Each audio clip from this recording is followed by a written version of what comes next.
Maharashtra superfast news चॅनलमध्ये आपले सहर्ष स्वागत आहे। का सत्याची ठार लेखणीची महाराष्ट्रातील ताज्या आणि वेगवान बातम्या पाहण्यासाठी आपल्या हक्काचे चॅनल शेअर करा, लाईक करा आणि सबस्क्राईब करा। धन्यवाद।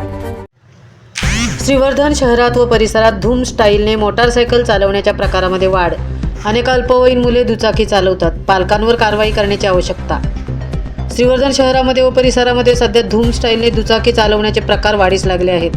अनेक अल्पवयीन तरुण व तरुणी अत्यंत वेगाने गाड्या चालवताना पाहायला मिळतात। या अल्पवयीन तरुण व तरुणींकडे कोणत्याही प्रकारे वाहन चालवण्याचा परवाना नसतो व डोक्यावर हेल्मेट देखील घातलेले नसते।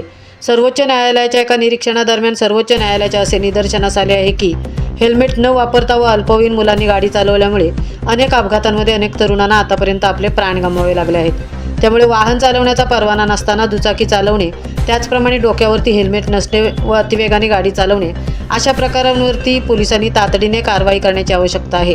गाडी चालवणारी जी मुले अल्पवयीन असतील अशा अल्पवयीन मुलांच्या पालकांना पोलीस ठाण्यात बोलावून त्यांच्यावरती गुन्हे दाखल करावेत व सदर प्रकरणे न्यायालयाकडे पाठवून द्यावीत, जेणेकरून अल्पवयीन तरुणांकडून दुचाकी चालवण्याच्या प्रकाराला आळा बसेल व अपघातांचे प्रमाण देखील कमी होईल। 8 दिवसांपूर्वी माणगाव तालुक्यातील माणगाव मोरबा रोडवरील निळगुण फाट्याजवळ अशाच प्रकारे अल्पवयीन मुले मोबाईलवर बोलत असताना अतिवेगाने गाडी चालवून उभ्या डंपरवरती आदळल्याने गंभीर अपघात झाला होता। यामध्ये एका तरुणाला आपले प्राण गमवावे लागले होते, तर दुसरा अत्यंत गंभीर असून रुग्णालयात उपचार घेत आहे। तरी श्रीवर्धन पोलिसांनी अशा प्रकारे अल्पवयीन तरुणांवरती कारवाई करावी, त्यांच्या पालकांवरती देखील कारवाई करावी, जेणेकरून अशा प्रकारचे अपघात टळतील व प्राणहानी होणार नाही।